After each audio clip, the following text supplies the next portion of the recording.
هستم شده دور از وطن، دلم جا مونده اونجا هنوز.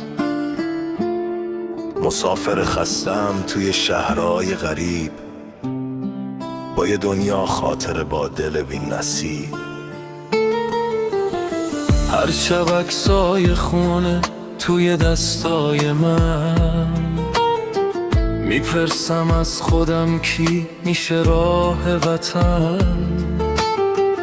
صدای خنده هامون توی کوچه های خاک هنوز میاد به گوشم مثل یه حس پاک.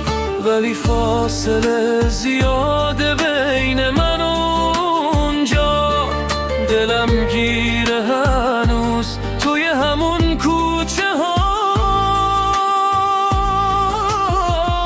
مادر صدا میزنه برگرد پسرم بیا، خواهر چنار پنجره چشم راه هر شبا. پدر با موهای سفید خیره مونده به در، برادر مرد شده اما دلش پره از غم. وطن صدا میزنه از دل فاصله ها، میگه برگرد یه روز تموم شه این قصه ها. من قول دادم به دل یه روز برمیگردم، حتی اگه دیر بشه بازم برمیگردم.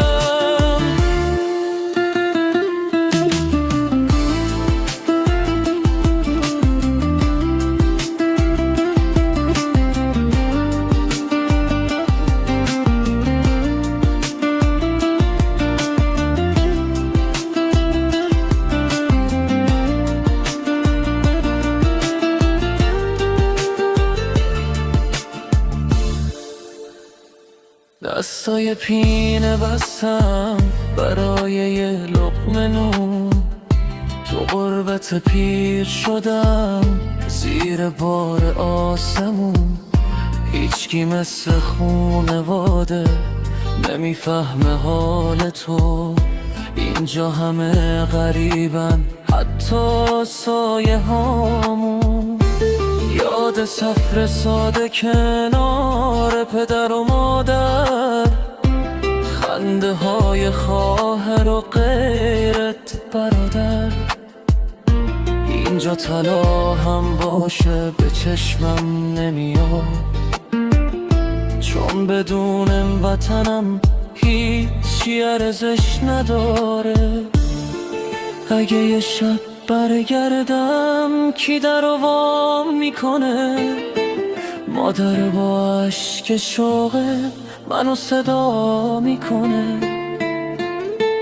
یادی رسیدم و قصه تموم شده، این فکر هر شب منو آروم نمیکنه.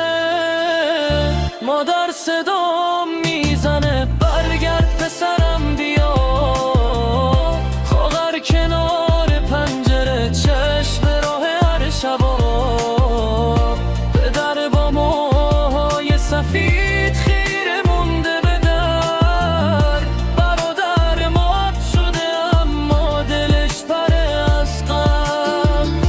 وطن صدا میزنه از دل فاصله ها، میگه برگرد یه روز تموم شه این قصه ها. من قول دادم به دل یه روز برمیگردم، این قول یک مسافره که دلش شکستم.